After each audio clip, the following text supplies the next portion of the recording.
नमो नमः। प्यारे बच्चों, संस्कृत शाला की आज की इस वीडियो में आप सबका स्वागत है। आज की इस वीडियो में हम करेंगे 7वीं कक्षा के 7वें पाठ, जिसका नाम है संकल्पः सिद्धिदायकः। इस पाठ पर आधारित हमारी वर्कशीट का समाधान और जानेंगे कि इन प्रश्नों का उत्तर किस प्रकार से दिया जा सकता है। आपने इस पाठ पर आधारित वीडियो को देख ही लिया होगा और वर्कशीट को भी कर लिया होगा। यदि नहीं किया हो तो उसका लिंक डिस्क्रिप्शन बॉक्स में दिया गया है, वहाँ से आप कर सकते हैं। जब आप इस वर्कशीट को करना आरंभ करें तो सबसे पहले आप अपना नाम लिखें, फिर अपने अध्यापक या अध्यापिका का नाम लिखेंगे और फिर अपना अनुक्रमांक लिखेंगे, रोल नंबर लिखेंगे आप। तो इसके पश्चात बच्चों प्रश्न क्या हैं, देखिए अब करते हैं इन्हें। कह रहे हैं कि पाठांशम पठित्वा प्रश्नान उत्तरत। आप पाठांश को पढ़कर, ये पाठ का अंश दिया गया है यहाँ पर सारा, तो आपको इस अंश को पढ़ना है और पढ़कर प्रश्नों के उत्तर देने हैं। तो आपने इसे समझ लिया होगा वीडियो के माध्यम से भी। तो अब हम इस पर आधारित प्रश्नों को जान लेते हैं।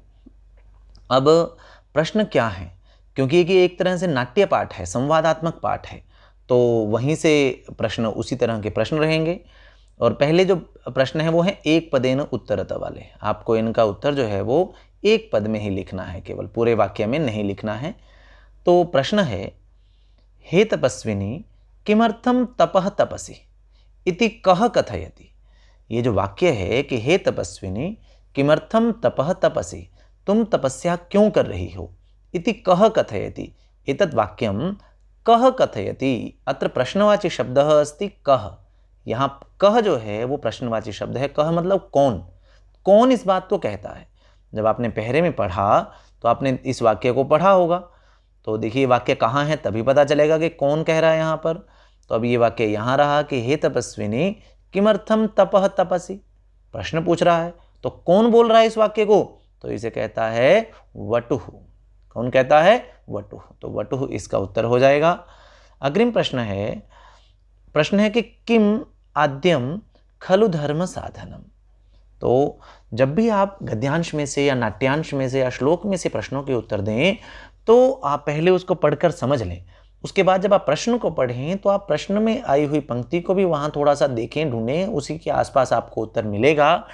तो आप जब ऊपर जाते हैं तो आपको ये पंक्ति मिलती है जहाँ कहा गया है कि तुम तो जानासी एव। वटु समझा रहा है पार्वती को कि तुम तो जानती ही हो कि शरीर माध्यम खलु धर्म साधनम, कि शरीर ही अपने सब प्रकार के कर्तव्यों को पूर्ण करने का प्राथमिक साधन है, सबसे पहला साधन है।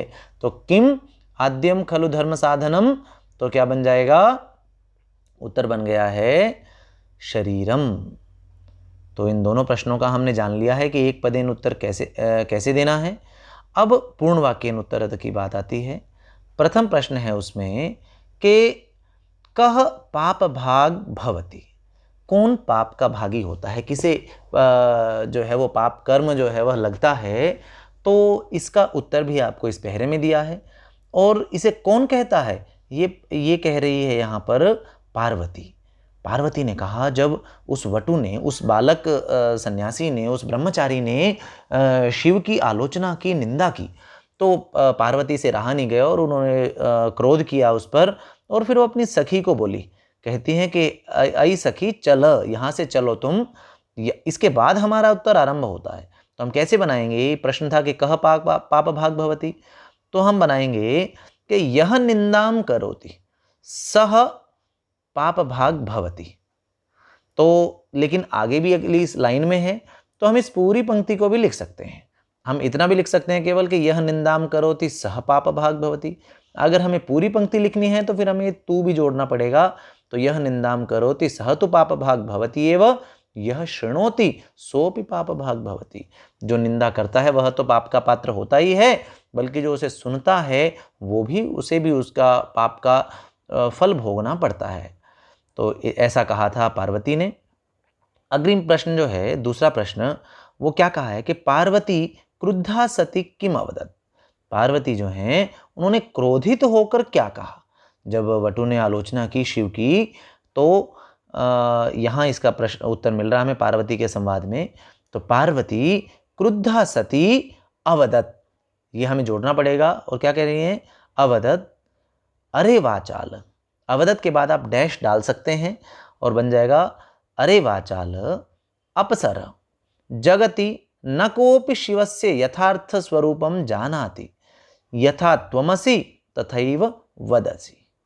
तो इतना हम इसके उत्तर के रूप में लिख देंगे, तो इसके साथ हमारा पूर्ण वाक्य का उत्तर पूरा हो जाएगा। अब अगला जो भाग आता है वो है भाषिक कार्य। बच्चों, भाषिक कार्य अब विकल्प के रूप में प्रश्न आपसे पूछे जाते हैं, तो भाषिक कार्य यहाँ विकल्प के रूप में ही आपको दिए गए हैं। अब आपको इनका उत्तर बताना होगा। पहला प्रश्न है कि मौनम इत्यर्थे किम अन्य पदम अत्र प्रयुक्तम।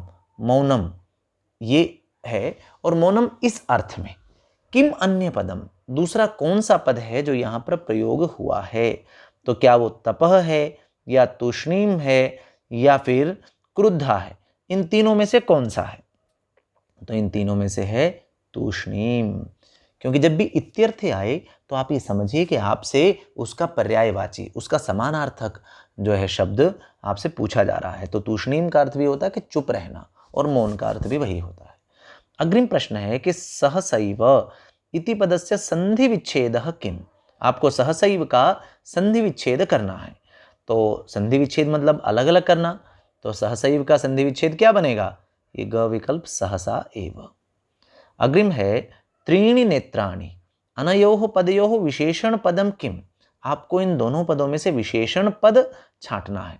तो इस पर हमने पूरी वीडियो बनाई है कि भाषिक कार्य, इसको हम निर्देशानुसारम उत्तरत भी कहते हैं, यथा निर्देशम उत्तरत भी कहते हैं, कई तरह के नाम हैं इसके।